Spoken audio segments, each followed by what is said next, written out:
好嘅企業家同埋慈善家啦。咁我今日嚟其實想即係都想睇下佢對香港經濟啊同埋社會發展嘅貢獻啦。佢都有問喺佢隔離嗰係邊個啊？咁我會同佢講翻呢個係佢嘅仔啊，佢嘅女啊，咁佢哋一齊慶祝生日或者去旅行咁樣咯。咁呢個係最難忘，因為平時好少睇到呢啲相咯。頭先見到好多佢做慈善嗰啲相啊，咁我都同佢分享我哋做人即係可以學習好似佢咁大方啊。佢今次嘅展覽裏邊有好多好珍貴嘅展品展出啦。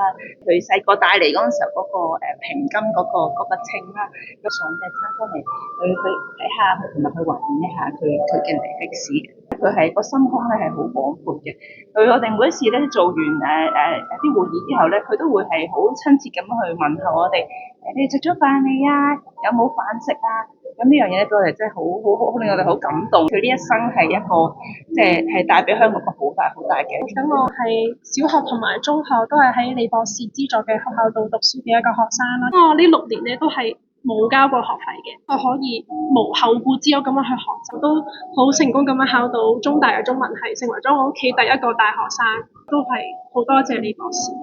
我而家係最後一年，咁9月都會翻去香港青年協會李兆基書院度就職嘅，即係希望可以延續李博士對於教育嘅熱誠熱心，去做到佢經常講嘅授人以漁。我都會延續住李博士嘅呢個理念，就係教俾學生一啲長遠嘅，會影響佢哋一生嘅知識。